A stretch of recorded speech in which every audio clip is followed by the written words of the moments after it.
Magandang gabi po sa inyong lahat. Mapula po ang ating mga paligid this month ng February. Sa mga park, sa mga mall, kahit sa mga kagaya ng City Hall. Maligayang Love Month po sa ating lahat. Tonight, we will talk about love and the greatest love of all. Paano nga ba sinusukat ang pag-ibig? 299 pesos lang ba ay sapat na? Magkano ba ang pag-ibig? May katumbas ba itong halaga? What is the cost of love? Ngayong gabi po ay kasama natin ang isang taong grabe magmahal. Sabi ko nga, ang love story niya ay parang climb every mountain ang pagmamahal na ito. We welcome po ngayong gabi si Mrs. Florinda Toledo Juarez. Tawag po namin sa kanya ay Ate Flor. Siya ay dating director ng World Vision Philippines at Save the Children. Nagtrabaho rin po siya sa Central Bank at iba pang mga government agencies kagaya ng Senate at marami pang iba. Naging executive director din po siya ng ISAC noong mid-90s. At meron po siyang masteral degree sa Public Administration sa Kennedy School of Government sa Harvard University. Pero ngayong gabi, ibang management ang sasabihin niya sa atin at ang ating ikukonsulta kay Ate Flor. Yung how to manage our hearts, no? Di ba merong kanta, How to Mend a Broken Heart, no? Dahil katatapos lang po kahapon ng Valentine's Day, usaping puso pa rin tayo ngayong gabi. Kung meron po kayong mga comments, mga tanong, i-post lang po ninyo at babasahin po natin mamaya. So, magandang gabi, Ate Flor. Magandang gabi, Ate Melvs. And thank you for giving space sa aming mga senior. Sa Atayo pala yun. Ano? Kasama ko siya. Kasama ka doon sa usapin ng pag-ibig na ay mukhang para sa mga kabataan lamang. Pero thank you for inviting me. May isang very minor correction lang na I was director for Feed the Children, not Save the Children, in East and West Africa. Oo. Kasi sorry sa Save the Children. Pero pareho namang mission for the Lord, no? So, I'm happy to be here and I hope this will be inspiring to all of you who are listening in. Ate Flor, kayo po ay merong love story na very inspiring. Maaari ba ninyong ikwento ito? At ilang taon po kayo nung kayo ay nag-umpisa ng inyong love story?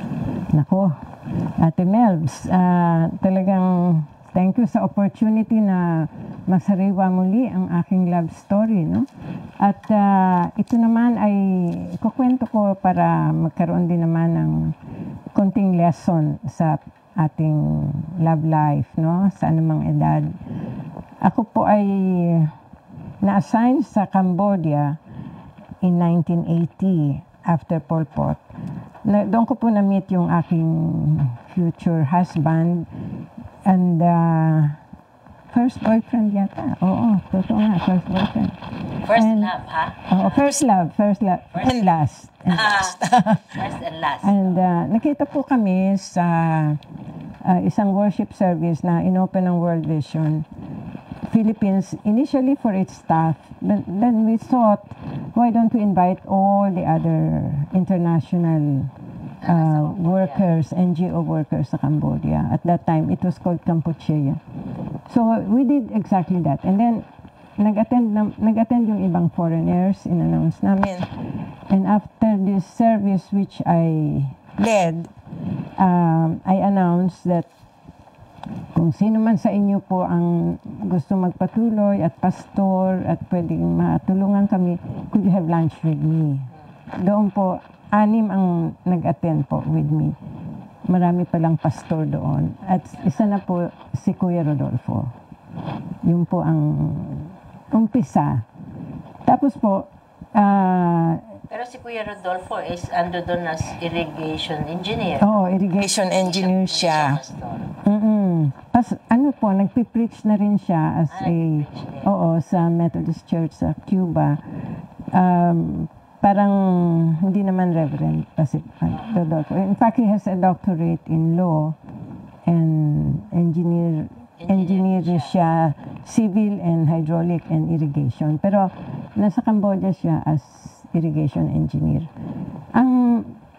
So nag-usap po kami and I told them na sige, we will continue, we will invite them in the different times to preach sa aming worship service sa World Vision. And then, pumunta na po siya lagi after that. Akala ko nga po ay niligawan niya yung secretary ko kasi lagi silang magkasama. And lagi siya nagbabasa ng periodiko kahit ilang beses nagbabasa. Oo, ganun po nag-umpisa yon. Tapos, nagdi-discuss kami ng mga issues, ng news. Tapos ay medyo nag-isip siya na in-invite niya sa lunch or dinner. I think it was dinner.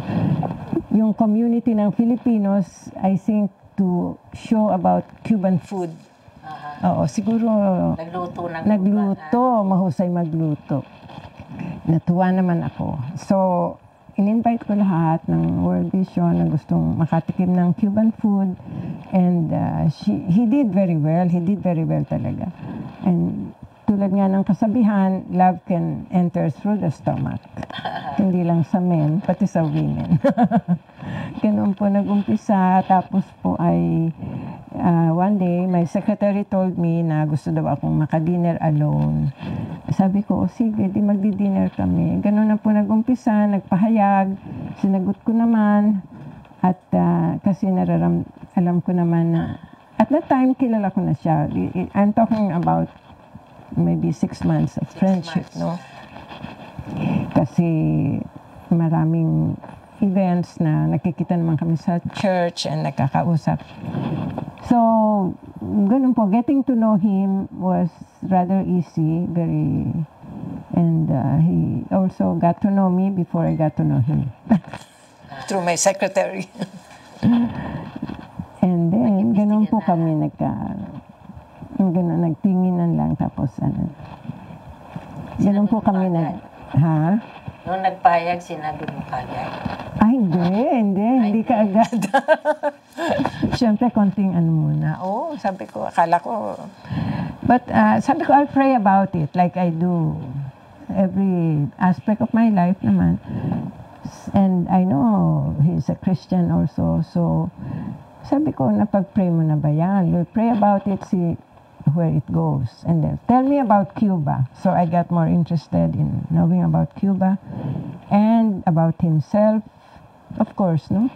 So, we got to know each other. The more I got to know him, the more I was impressed with his abilities, mental, very intelligent si Rodolfo, and masayang companion. Masaya si Rodolfo. Maraming jokes, di ba? Nakilala mo rin siya. I like him for that. Ganon kami Then, of course, tuloy ko na ba sa kasal? Ganon ba yun? Kasi, akala ko yung love life lang namin. 42 ka. I was 42 nung nagkita kami.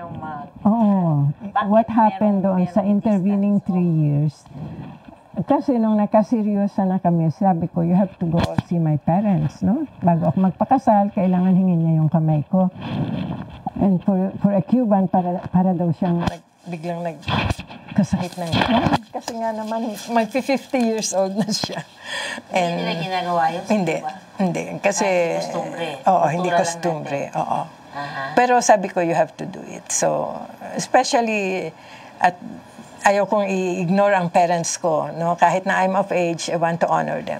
So, punta siya, bahala na siya, hindi ko naisip na mahirap mag-travel sakyan. Para sa kanya, may permission pa. So, ako naman, inano ko yung kanyang desire to go to... Nakarating naman siya, hiningi niya yung kamay sa parents ko, and then... Okay naman ng daddy at mami ko, as usual.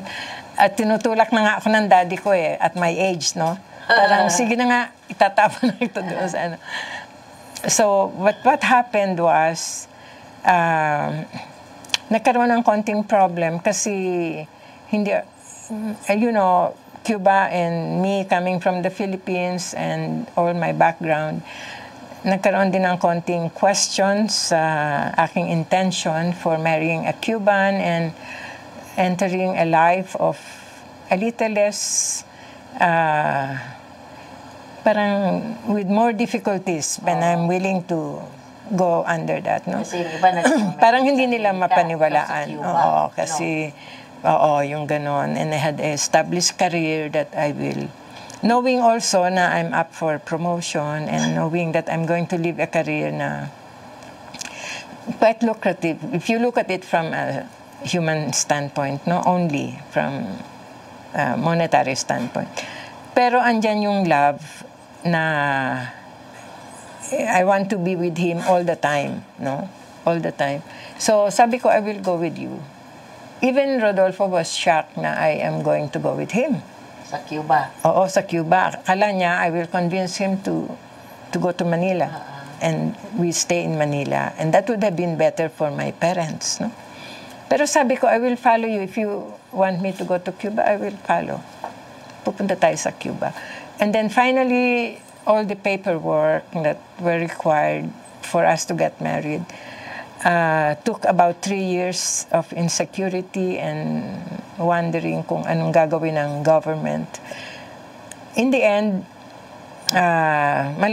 mahabang istorya. And in the end, the Lord used many ways, many people para makasal kami. But ang kasal namin hindi in a church but in a power of attorney.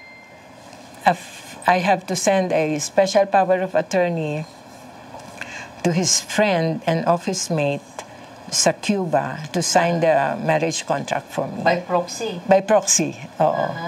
After 3 years of obeying lahat ng requirements na imposed by their government, not our government, no? And I was just waiting. Talagang test of separation, test of difficulties, and test of test of wala akong traditional marriage. Hindi ako magmamarcha, nothing to look forward to, walang engagement ring, walang mga ganon. And I waited parang for so many years, no? Sabagay, hindi naman ako hang up on getting married, but I pray that if the Lord wants, I will know. And I knew He was the one, beyond the shadow of a doubt. So, thank God. Hanggang doon na lang ba ang gusto mo, Melba? Gusto mo pa nandito sa... 42 years. 42, then finally I left Philippines with all my luggage. Binenta ko yung apartment ko, kotse, lahat. And I marched with only 2 huge luggage to Havana, Cuba, to stay in a home na hindi ko ina-expect, no? Kasi it was like a room, parang anong tawag doon, yung efficiency apartment. 1 bedroom and very hot sa Cuba. Pero sabi ko, Lord, I'm with the man that you wanted for me and whom I love, no? So, compensated na yun. Maraming difficulties, but, and that goes with being in a foreign country, I have to adjust, and I was willing to do it. Ano yung mga cross-cultural adjustments that you had to... First, wala akong Spanish language, no? Kasi kahit naman may 24 units tayo, hindi ka naman nagsasalita ng Espanyol. So, at saka, natatakot din ako kasi foreign sa akin lahat ng sasamahan ako. And then, the first week na naandun ako, nagkaroon siya ng conference. So, iniwan niya ako sa neighbor na samahan akong in everything, no? Samahan agad ako. That was a big test for me, pero I trusted the Lord. Nakasurvive naman ako hanggang dumating siya. And so, maraming situations, even sabi ko, Lord, bakit wala akong yung private bathroom, yung mga gano'n. Kasi, Ganon? oo, yung, sabi yung naman, sharing bathroom with oo, kasi, at that time, no, hindi ngayon, no, I'm talking 35 years ago. At that time, yung tinitirahan niya ay one bathroom sa isang floor. Shared yun, about Shared. 5 rooms. Efficiency apartment, they call it efficiency. Parang tipong YMCA, gano'n. So, yun ang unang, yung bang nakatira ako sa hotel, no, sa US, and everywhere I travel. Pero, I learned na it's nothing compared to being with the person you want to be with. Yeah. Masaya pa din ako. Talagang what I did. Ganun ba tawag doon, Melbs? Climbing every mountain. What I did for love. Oo. What I did for So, love. mahirap ang buhay sa Cuba. Mahirap, oo. Mahilig ka pa naman mag-lipstick doon. Mahirap pa yan pala yung lipstick. Make-up, oo. Meron namang diplomatic store, pero alam mo naman, hindi rin ako diplomat. Dapat sana diplomat ako kasi na qualified and I was already assigned sa Bonn, West Germany. Pero na-postpone yun because nga I'm going to marry a Cuban citizen. So, Dahil gano'n. Oo, isa ring career, reversal. Pero Kasi again, restitution ng Cold War. oo, hindi ba importante sa akin? Important was, parang important lang, I'm with him. I'm with him. Okay. Ganun ba yun? I'm recalling 35 years ago. Isang, what I'll do for love, yun, yung where I stay. Pero nakita ko naman ang effort ni Rodolfo to improve. He earned the title of most outstanding employee ng kanilang department. No? Hindi lang department. I don't know, bigger as an engineer. Siya ang outstanding. And for that, he was given an air conditioning unit. Ganun. Oo. Sa office. Oo. So, first reward ko yun. May air condition na kami. That's good. First property together, so. Pero masaya kami. Very busy siya. He leaves the house around 5:30 in the morning, comes back around mga 9, gano'n. Oo, gano'n kalaki yung trabaho niya. Oo. So, pero ako naman, I tried to connect with the Filipino community, with our embassy at that time. And they're very caring din. And they understood I'm married to a Cuban, so. And they have to help me. And I went to school to learn Spanish. Because if I have to communicate, and akong valedictorian, hindi naman ako nagyayabang. But doon sa where I learned Spanish, yung free ang course na yon. Ako yung speaker at the graduation time in Spanish.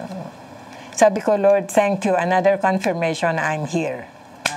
So, plus, binigyan din ako ng Lord ng opportunity for ministry kasi doon sa church where we are attending, panay Spanish nga ang church doon. So sabi ko, nasaan ang international church? Bakit walang worship in English? And so, the bishop, the bishop, nagbibiruan lang kami ng mga bishop, ng pastor, ng Church of Rodolfo. Sabi na lang ng bishop, why don't you start one? Sinabi niya sa akin, naku, it rang to me like, after a worship service, nung nag-greet ka sa pinto, ng church, sabi niya, why don't you start one? Sabi niya, okay. Sabi ko, can we use your church in the afternoon? Naku, nag-umpisa na. You can even use my secretary to help you. Sabi niya, oo. So, na-amaze ako how the Lord really, apart from giving me a good husband, in poverty, but a good ministry. Yeah. So, ganun. So, nag-flourish yung international church. Oo, nag-start kami. And hindi namin kailangan mag-build ng building. We have the afternoon to ourselves. So, I see. Si Ate Flor, talagang maraming ginawa pa, no, para sa kanyang love story. Merong tanong po mula sa ating viewer. Sabi, ang pangalan niya is Ruth Galedo. Thank you so much for this interview. I am learning a lot about relationship. So, Ate Flor, ano yung pinakamatingkad na learning mo habang ikaw ay nasa Cuba? Nagkaroon ka ba ng sense na sobra namang hirap nito? Baka nagkamali ako or no. hindi? Talagang ang feeling mo dinala ka ng Diyos doon? Mahirap talaga, pero I did not blame it on my marriage, no? Because from the very beginning, I knew I was in God's perfect will. Kasi first, I prayed about it. I knew in my spirit that that's what God wanted me to do. And the opportunity to serve the Lord was amazing, really. Kasi nag-open kami sa... We never realized that before we opened the church for English-speaking people, international church, yung palang mga Americans, for example, diplomats and Canadians, they were having Bible studies in their in the home of any member they have, just to worship the Lord. But they wanted to gather. They have no place, they have no leader, they're all very busy. So when they heard about it, talagang nagpuntahan sila. In fact, at the beginning, maraming nag-attend from the U.S. Embassy. But one by one, some of them got discouraged kasi inaabangan na sila ng mga Cubans asking for visa. Really? So, pero it was only at the beginning. So we announced na please, if you have any request to any of the diplomats, pass it through the pastor or me. No? Ganun lang naman. Pero natural lang yun. And difficulties, of course, I have to live like a Cuban, which is okay. And God gave us good health. We had a lot of contacts. And we have a lot of Cubans also who attended because they spoke English. In fact, our first praise and worship team and choir were Cubans.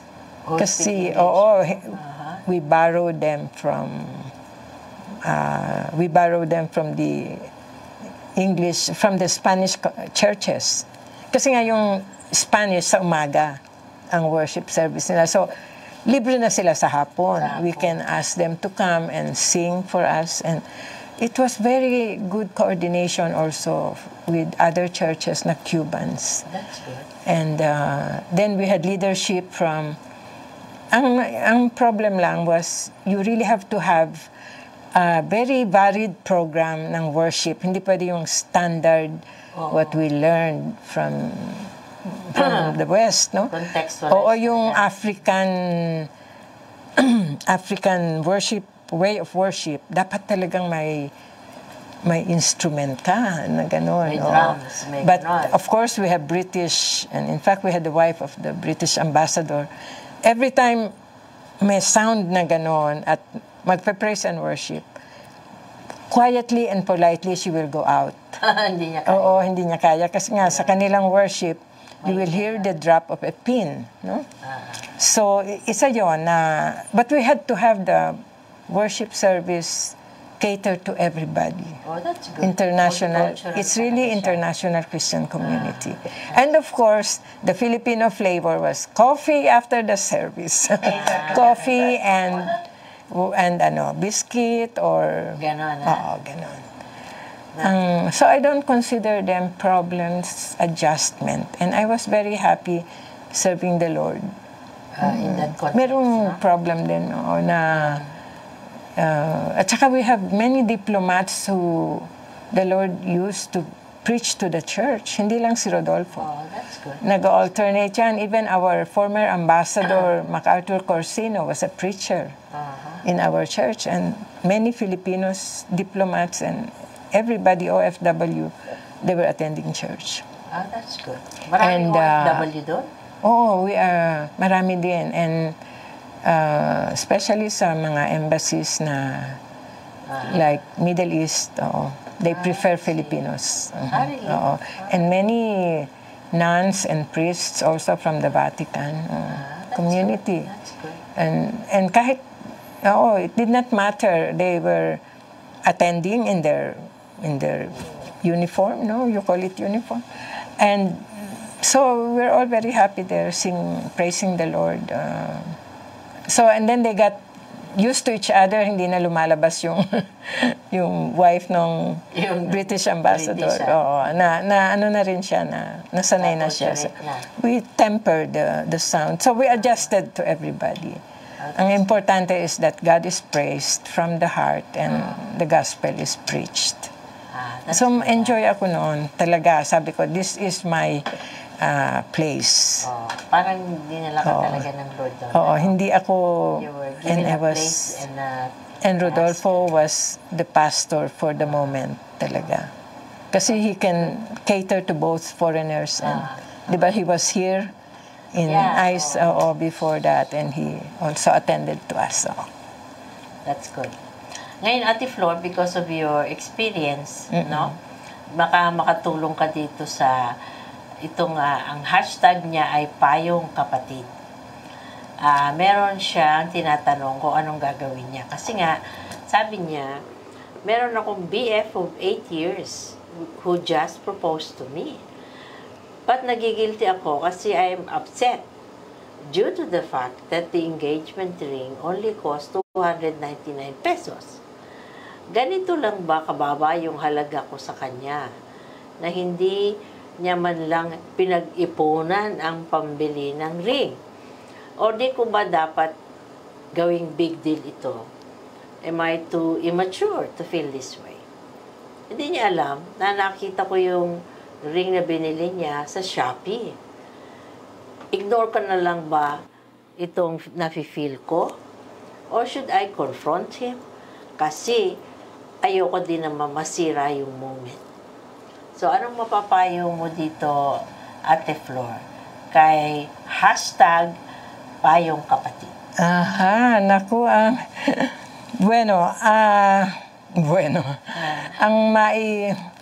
malaking difference natin ng age, ha? If boyfriend mo siya ng 8 years, and 20 ka noon, 28 ka na siguro, and I'm 82. So, pero Payong Kapatid, unang tanong lang, kilala mo ba siya talaga? Ano? Kahit na 8 years kayong magkakilala, ang feeling mo ba sa kanya ay kilala mo siya?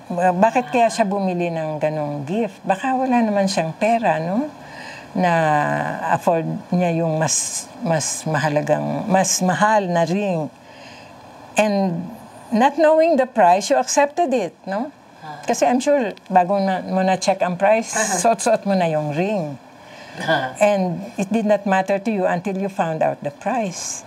Baka naman sale lang yun. Baka naman yun mas mahal pa doon, no? But ang may papayo ko,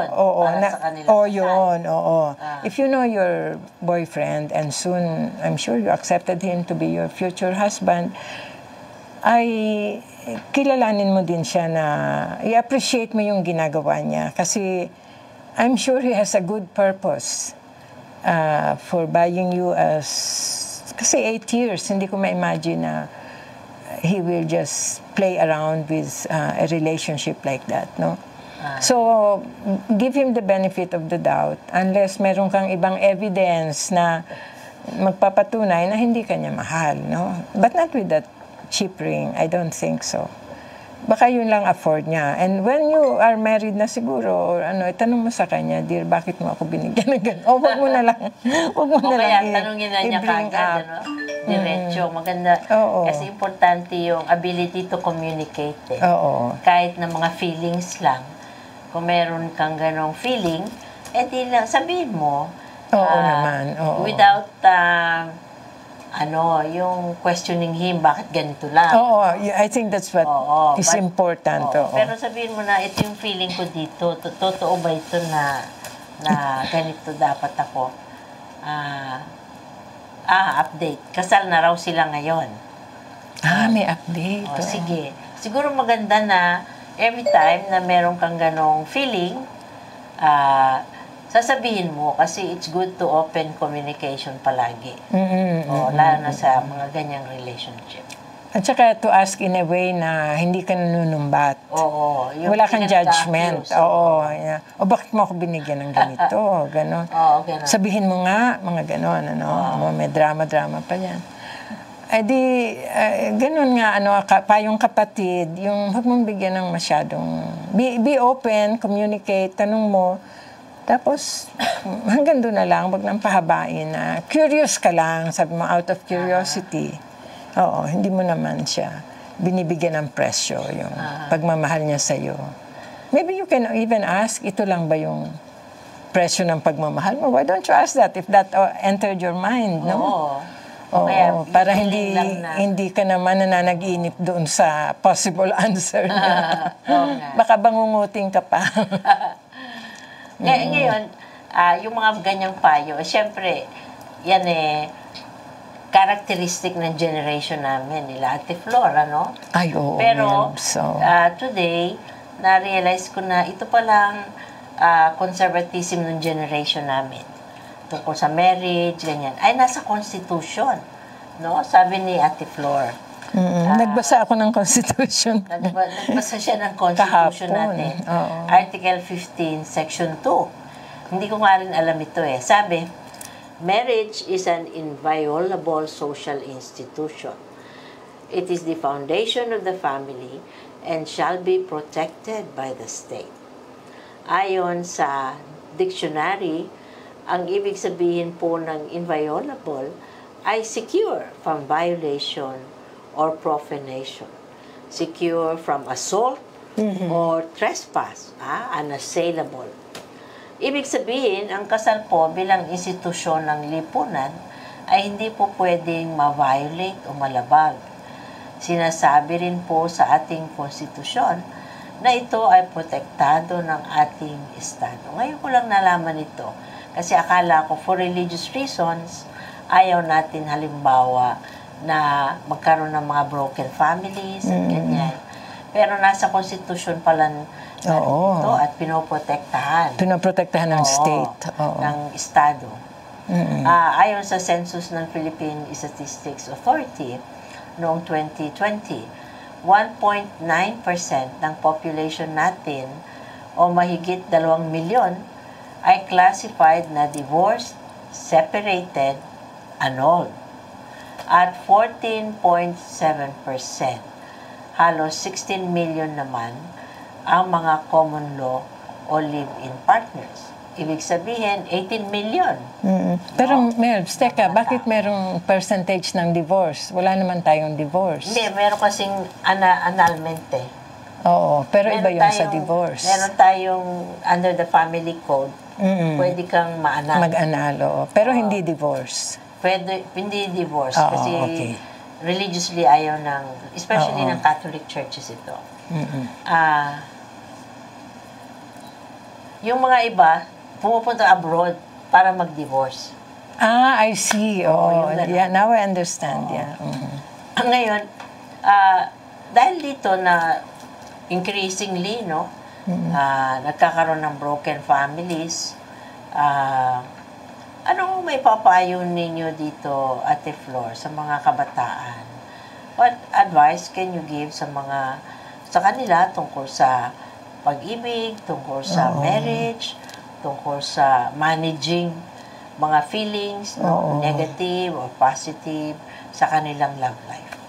Siguro sa ating mga kabataan at siguro na rin sa mga ibang hindi masyadong kabataan, ang love life is a very serious matter, no? Hindi yan yung parang collect and select, no? Parang meron akong 12, no? And then I will choose one. Hindi, it's a very serious matter that you really decide who is number one in your life. And ang number one sa life mo dapat ay ang God. And this man that you are maybe courting you or inaaying-aying ka, this man will be number 2 in your life. kung magustuhan mo siya, no? Kung siya na nga ang gusto ng Lord for you. So,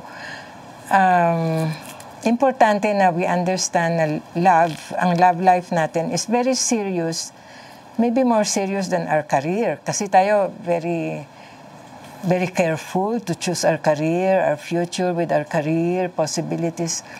But I doubt if you think like that about your choice of a boyfriend and a husband, no? Kasi yung having the same goal in life is very important. Not just knowing the external characteristic, but mainly, ano ang role niya sa life mo din and ang life ninyo before God, no?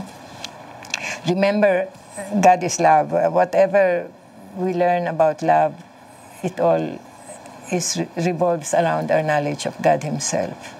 True love, I mean. Hindi yung love na that we learn from other sources. No, we really need to be serious about our love life, lalo na yung mga, thank God you still have a time to decide, hindi pa kayo married, and yun namang hindi pa, naghahanap pa, ganun din, pray to God about it, and let Him have control of your life, no? Siguro I'm entering into another area na, but when we talk about love, remember, the greatest lover is the Lord Jesus and God who gave His Son for all of us, no? So, we learn from that. And in that context, our love life is very serious. Yun ba yung... Yeah. Based on sa binahagi sa atin ni Ate Flor, no? May a few things dun sa kanyang love story na siguro maganda na panghawakan natin, ano? Yung mga young people as well as the rest of us. Yung una-una dito ay yung fact na she actually married late in life, ano? Siya ay 42 years old nung ma-meet si Kuya Rodolfo sa Campuchea. At 45 siya nung finally they were able to marry. So siguro yung mga iba sa inyo na ang feeling ninyo naiwanan kayo ng tren o kaya parang siguro magandang encouragement ito, no? Na even in your 40s, hope springs eternal pa rin kayo. In other words, if it comes, sabi nga sa Shakespeare, no? If it comes, the readiness is all, sabi. Yung ready tayo for a relationship, no? But we don't keep pining for it. Importante is ready tayo when it comes. Ngayon, ang isa pa siguro na matingkad dito sa istorya ni Ate Flor is yung sacrifice, no? Nagkasakit siya, nakalimutan ko. Tsaka nung nagkasakit na yung towards the end, namatay kasi si Kuya Rodolfo last year. Kaya nakauwi si Ate Flor dito sa Pilipinas. Pero inalagaan niya si Kuya Rodolfo for a year, no? Yeah, at almost. Napakahirap nung cancer. At yung caring na ginawa niya. In other words, parang tipong till death do us part talaga yung relationship nila. At saka maraming dinaanan si Ate Flo, yung ganong klaseng sacrifice for someone that you love. Now, very interesting ito kasi ang aking observation doon sa mga marriages that survive and last, no? Merong very strong na element ng sacrifice. Kagaya ng love ng Lord Jesus sa atin, na we cannot really speak of true love nang walang willingness na mag-sacrifice. Yung parang pagtipong hindi na convenient, nagkasakit na yung partner, ay goodbye na. Meron akong mga alam na ganitong marriages, no? Nag-divorce na lang doon sa Amerika kasi nga, may sakit yung asawa. Sabi ko, paano yung promise na till death do us part, no? Hindi na pala ganon. Pag nagkasakit ka, goodbye. So, yung kay Ate Flor, yung kitang-kita natin yung element ng sacrifice, which is really what the Lord Jesus has modeled for us. Yung pag-ibig ng Diyos sa atin, hindi cheap, no? He died for us, gano'n. Yung element ng dying for someone else. Mahirap din naman na nag-adjust siya dun sa Cuba, na napakahirap ng panahon na yun kasi nga yung Cold War was still, may mga residues pa rin, ano. Hanggang ngayon, merong embargo sa Cuba. So, ang mahirap yung dinaanan ni Ate Flor. Pero sa tingin ko, ito yung what makes marriages survive. Yung yung in the days of adversity, no?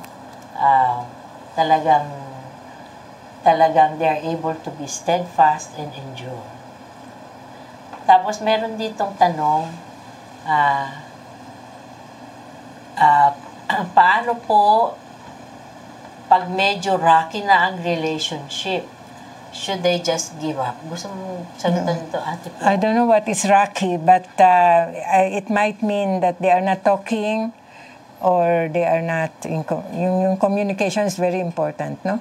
Or there is, well, if there's a second woman, which thank God is not the case, but in case the relationship is like that, we have divorce is not a marriage anymore if there's a third woman. So that's when annulment divorce comes in. But rocky means, if rocky means like hindi ka lang nag-goodbye kiss or nagtampo ka lang, nagselos, or you imagine things, it can be talked about kung it's affecting you. The thing is to communicate and be open to one another and pray about it. No, it's very important that remember that God, if God is part of your life, then I see no reason not to pray about it. No, so kung rocky, you don't give up. You communicate and try to solve it. And with the help of the Lord and wise judgment, communication, unless nga there's another woman, no? And then it's no longer a marriage. Yung nga yung siguro yung sinasabi, ang tunay daw na love is able to endure, no? Oo. Kahit ano pa ang balakid, kahit ano pa ang differences. Kasi dumarating naman sa lahat yata ng marriages yun, Ate Flor, no? Na may mga rough patches talaga. Pero pagka na anuhan dito, I think you can look back and say, mabuti na hindi tayo naghiwalay, no? And so on. Kasi nga, talagang lahat naman ng marriages, merong ganong rough na patches. Merong comment si Mel Luna. Nag-hi sa'yo, Ate Flor. Hi. Yes, I know Mel. Si Ma'am Princess, bumabati rin, watching Nemenso, now. hi. Oo, si Ma'am Princess na Nemenso. Ma'am Princess, salamat na kayo po ay nanonood ngayon. Oo. At kumakaway din si Lisa Valdez. You remember? Yung dati of course, natin. yeah. Kung meron po kayong mga tanong, mag-post lang po kayo ng comment sa page natin. Siguro, just to wrap up yung ating discussion at saka istorya ni Ate Flor. Makikita po natin na yung marriage is meant for life, until the end. Yung divorce, sabi nga ni Jesus, He simply allowed Moses to give you a certificate of divorce. Kasi yung mga Pharisees noon, that's in Matthew 19, no? At saka Matthew 5. Doon sa Matthew 5, sinasabi niya na actually, hindi dapat maghiwalay, no? Ang marriage is forever daw. And of course, ayaw natin yan. Kasi gusto natin walang forever. Pero meron, sabi ni Jesus, anyone who divorces his wife, pwede daw bigyan ng certificate of divorce. Pero sabi niya, I tell you, anyone who divorces his wife except for sexual immorality makes her a victim of adultery. Dahil nung panahon na yon, ang mga babae nahihirapan mag-divorce. Yun lang mga kalalakihan. No? May inequality talaga sa laws ng Judaism. No? Sabi ni Jesus, anyone who marries a divorced woman commits adultery both ways, no? Pero at the same time, yung mga Pharisees, tinanong si Jesus, bakit binibigyan ng certificate of divorce in the first place? Bakit inalaw ni Moses yon? No? Yung kanyang legislation. Well, sabi ni Jesus, kasi, in the first place, sabi niya, Moses commanded because of the hardness of heart. No? In other words, si Moses permitted divorce because your hearts were hard. It was not this way from the beginning. Hindi daw yun ang original na aim and goal ng marriage, sabi ni Jesus. So, importante na mahawakan natin pareho yun, yung fact na because of the hardness of heart, in other words, meron tayong fallenness sa ating nature, then, kailangan mag-divorce, Pero sinasabi ni Jesus din, noong unang panahon, this is not the intention of God. A man will leave his father and mother and cleave to his wife. Sabi niya gano'n. At masyadong malaking inequality nga rin noon kasi nga, yung mga kalalakihan lang ang palagi nagdi-divorce, sa kanilang mga wives. Yung mga wives, mahirap bago sila makadivorce. So, may ganong gender na inequality.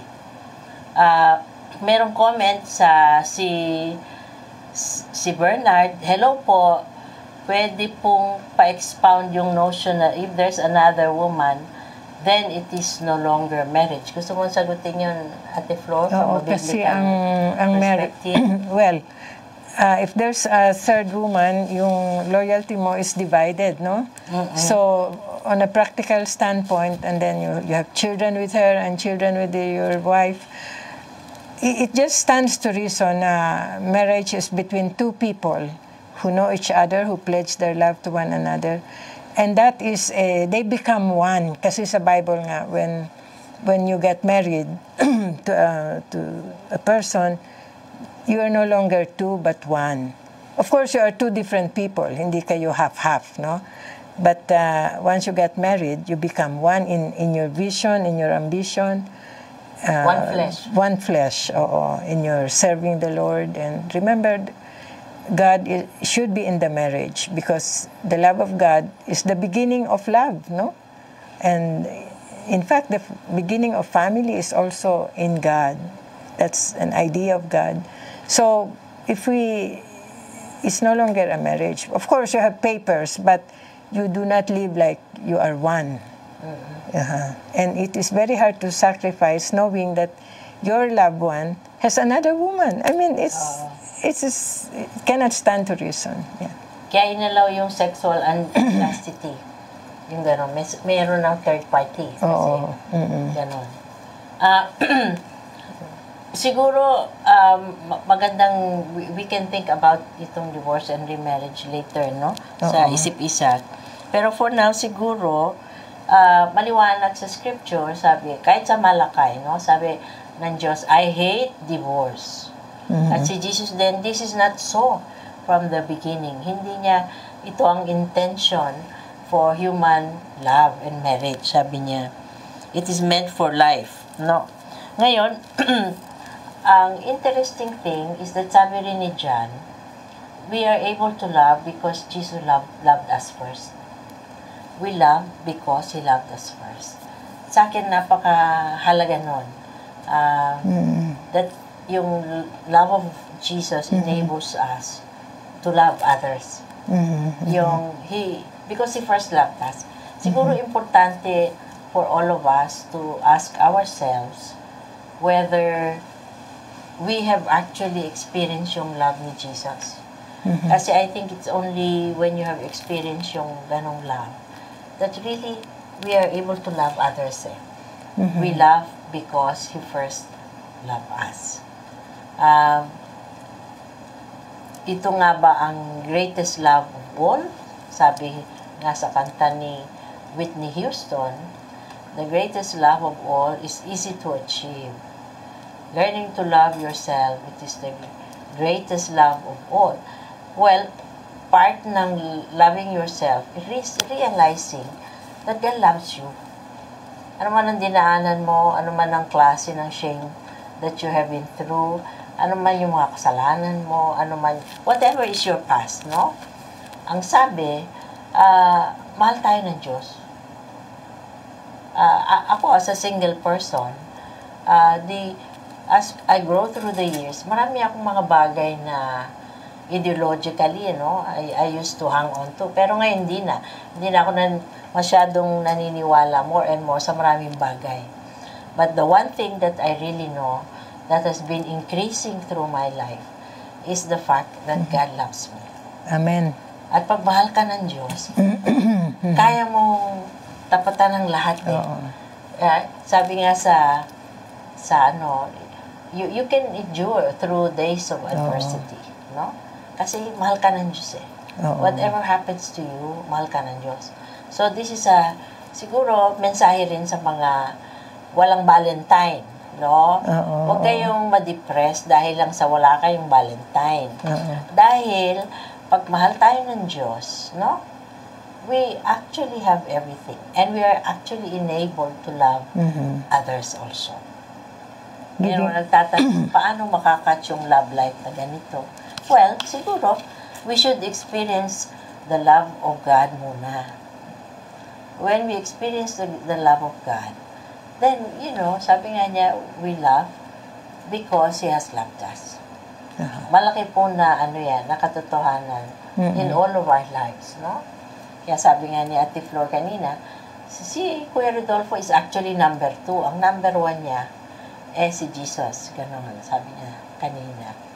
So, we're able to endure all kinds of things and love other people through sacrificial na love our country, love our people, love others, everyone around us because Jesus loved us. Gusto ko yun we love because He first loved us. Amen. Ganon. Talaga namang. So, isa tingin ko ito po yung greatest love of all. So, yung mga kabataan, may boyfriend man kayo o wala, you just be sure na nararamdaman nyo, nadadaman ninyo na mahal kayo ng Diyos. At pag mahal kayo ng Diyos, you can be secure and not feel na just because wala kayong boyfriend, hindi kayo mahalaga. Mahalaga po kayo sa ating Panginoon. Na huling payo kay Ate Flor, ano po ang pwede niyong sabihin, Ate Flor, sa ating mga viewers, sa ating mga kabataan? Wow. Sa aking pong buhay ay naranasan ko na kung wala ang Panginoon sa aking buhay, ay hindi magkakaroon ng magandang kahulugan ang aking love life. Kasi mag-e-end lang sa distraction somehow, somewhere, sometime.